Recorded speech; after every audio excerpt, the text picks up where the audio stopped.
ದೇವರ ಪರಿಶುದ್ಧವಾದ ನಾಮಕ್ಕೆ ಸ್ತೋತ್ರ. ನಿರೀಕ್ಷೆಯ ವಾಕ್ಯದ ಮುಖಾಂತರ ನಿಮ್ಮನ್ನು ಸಂಧಿಸಲಿಕ್ಕೆ ಅತಿ ಸಂತೋಷವುಳ್ಳವಳಾಗಿದ್ದೇನೆ. ಕೀರ್ತನೆ 92, 10ನೇ ವಚನ. ಆದರೆ ನನ್ನ ಕೊಂಬನ್ನು ಕಾಡು ಕೋಣದ ಕೊಂಬಂತೆ ಎತ್ತಿದ್ದಿ, ಚೈತನ್ಯ ತೈಲದಿಂದ ನನ್ನನ್ನು ಅಭಿಷೇಕಿಸಿದ್ದಿ ಎಂಬುದಾಗಿ. ಆತನು ನಮ್ಮ ತಲೆಯನ್ನು ಎತ್ತುವಂಥ ದೇವರು ಆತನಾಗಿದ್ದಾನೆ. ಎಲ್ಲ ಸಂದರ್ಭದಲ್ಲಿಯೂ ಆತ ನಮ್ಮ ತಲೆಯನ್ನು ಎತ್ತುವಂಥ ದೇವರು ಆತನಾಗಿದ್ದಾನೆ. He is the lifter of a head. ಕೀರ್ತನೆ 3:3 ಹೀಗೆ ಹೇಳ್ತದೆ, ಆದರೆ ಯೆಹೋವನೇ, ನೀನೇ ನನ್ನನ್ನು ಕಾಯುವ ಗುರಾಣಿಯು, ನೀನೇ ನನ್ನ ಗೌರವಕ್ಕೆ ಆಧಾರನು, ನನ್ನ ತಲೆಯನ್ನು ಎತ್ತುವಂತೆ ಮಾಡುವಂಥ ದೇವರು ನೀನೇ ಆಗಿದೆಯಾ ಎಂಬುದಾಗಿ.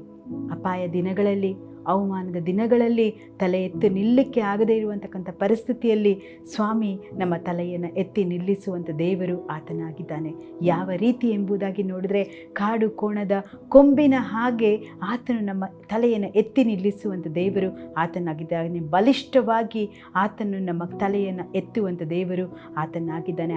ಅವಮಾನ ಆದಂಥ ಸಂದರ್ಭದಲ್ಲಿ ನಾವು ಮಾನಕ್ಕಾಗಿ ನಾವು ಆತುರ ಪಡದೆ ಸ್ವಾಮಿಯ ಮುಂದೆ ನಾವು ಹೇಳಬೇಕಾದ್ರೆ ದೇವರು ನಮ್ಮ ಮಾನವನ್ನು ಆತನು ಒದಗಿಸಿಕೊಡುವಂಥ ದೇವರು ಆತನಾಗಿದ್ದಾನೆ. ಕೀರ್ತನೆ 5:12 ನಾವು ಇದನ್ನೇ ನಾವು ನೋಡ್ತೇವೆ.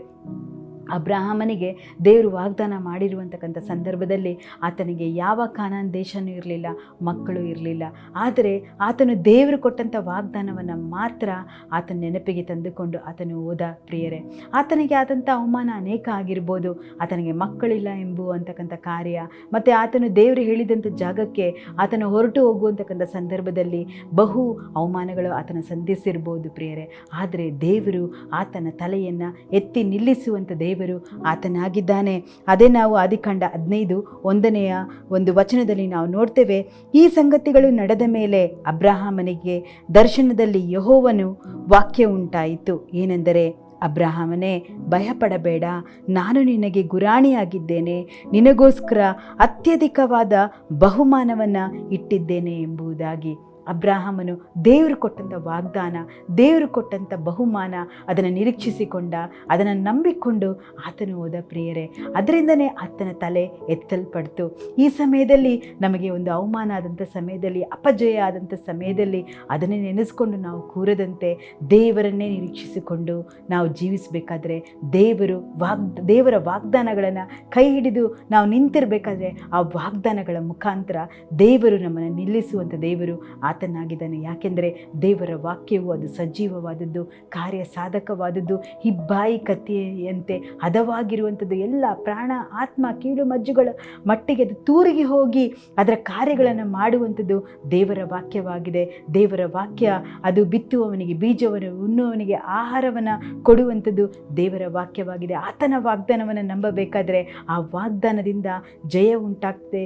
ದೇವರು ಕೊಡುವಂತಕ್ಕಂಥ ಆ ವಾಗ್ದಾನ ಯಾವಾಗಲೂ ಆಮೇನ್ ಎಂಬುದಾಗಿ ಅದನ್ನು ನಾವು ನಂಬಬೇಕಾದ್ರೆ, ಎಲ್ಲ ಸ್ಥಿತಿಗಳಲ್ಲಿ ನಾವು ನಂಬಬೇಕಾದ್ರೆ ದೇವರು ನಮ್ಮ ತಲೆಯನ್ನು ಕಾಡು ಕೋಣದ ಕೊಂಬುಗಳ ತಲೆಯಾಗಿ ಆತನ ನಿಲ್ಲಿಸುವಂಥ ದೇವರು ಆತನಾಗಿದ್ದಾನೆ. ಅದು ಎಷ್ಟು ಬಲವುಳ್ಳ ಕೊಂಬಾಗಿ ನಿಲ್ತದೆ ಎಂಬುದಾಗಿ ನಾವು ನೋಡ್ತೇವೆ ಪ್ರಿಯರೇ.